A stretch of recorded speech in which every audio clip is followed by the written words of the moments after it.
बेहतर है कि वो पार्लियामेंटेरियन जिन्होंने अभी भी रुकनीत रखी हुई है ना, इस्तीफा देकर घर चले जाएं। इस काबिल नहीं है कि वो इस असम्बली के रुकन रह सके। 15 बंदों ने अगर ये बिल 29 पास किए हैं तो प्राइम मिनिस्टर साहब को भी शर्म आनी चाहिए, जिन्होंने 90 वजीर रखे हुए हैं और उनके 15 बंदों ने ये बिल पास किए। अफसोस का मुकाम, मैं इसे जमहूरियत वूरियत नहीं कहता।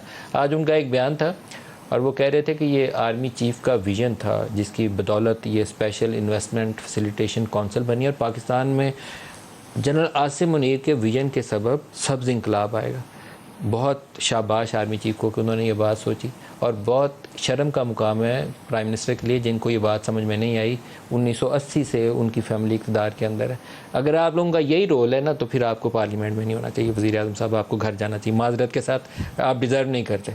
एक आर्मी चीफ 3 महीने में ये बात सोच के आपको बता रहा है और आपको 40 साल में अगर नहीं आई है ना तो आप डिज़र्व नहीं करते कि आप इस पोजीशन पर रहें। महमूद मौलवी साहब, मैं बिलों की तरफ ही दोबारा आऊँगा। बिलों का तरीक़ाकार, फैटफ की अगर मैं आपको मिसाल दूं तो फैटफ की मीटिंग्स उस वक्त के army chief general Bajwa facilitate किया करते थे। आप अगर बखूबी वाकिफ़ होंगे, इस पीटीआई का आप हिस्सा थे। वो मीटिंग्स पिंडी हुआ करती थी। नून लीग की क़यादत भी जाती थी, शहबाज शरीफ साहब खुद जाया करते थे। पीटीआई की क़यादत भी जाती थी और वहाँ बैठ के ये तफसीलात तय होती थी, क्योंकि आपस में ये बैठ के बात करने को पीटीआई नून से तैयार नहीं थी, नून पीटीआई से तैयार नहीं थी।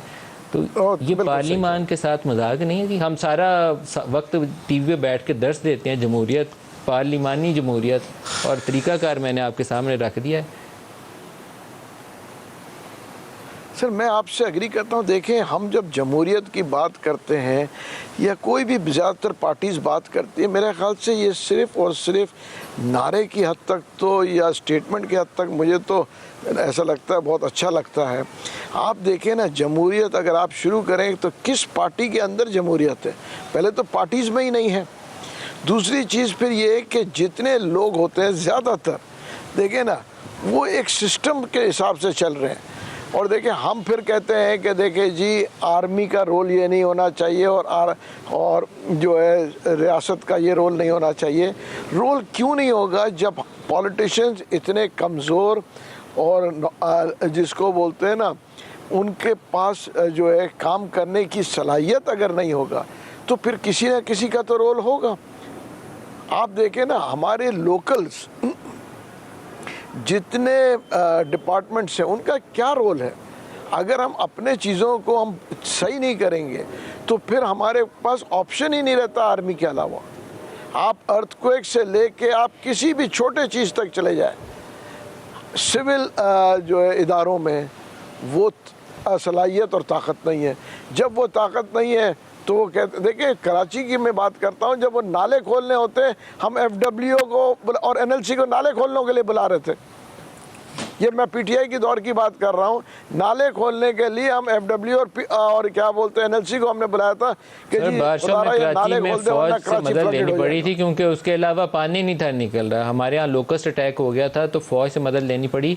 जहाज़ भी नहीं थे, दवाई भी नहीं थी, कोई तरीकाकार भी नहीं था। तो ये तो नाहली के एक दास्तान है। इसलिए तो दुख होता है कि हम सारा दिन या कौम को जो दर्स देते हैं वो अमली तौर पर जिस अदारे ने वो काम करना है उसका रोल। मैंने ये बताया कि 15 मिनट में मोरें लगाई हैं उन्होंने, 15 बंदों ने।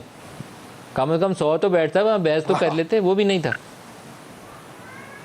नहीं, वो तो देखिए, बहस में तो लोग जो है ना उसमें इंटरेस्टेड भी नहीं थे। हर आदमी जो था जल्दी में था, ठीक है ना। उनमें तो देखें, वहाँ पे आप ये देखें ना, एक सिस्टम बना हुआ है कि अगर होना चाहिए, बहस होना चाहिए, डिबेट हो, टाइम दिया जाए। आप ये देखें, पार्लियामेंट में आते कितने लोग हैं, असेंबली के सेशंस चल रहे होते हैं, कितने लोग आते हैं। जहाँ इंपॉर्टेंट सेशंस होते हैं वहाँ लोग आते हैं, वरना तो आते ही नहीं है। मैं आपको एक चीज़ बताऊँ, मैं शॉक था कि जो टाइम दिया जाता है उसके 1 से 1.5 घंटे के बाद सेशन शुरू होता है। अगर 4 बजे का टाइम होगा तो आप जब 4 बजे जाएंगे तो एक आदमी आपको नहीं मिलेगा। ये मैं बिल्कुल दावे से कह रहा हूँ।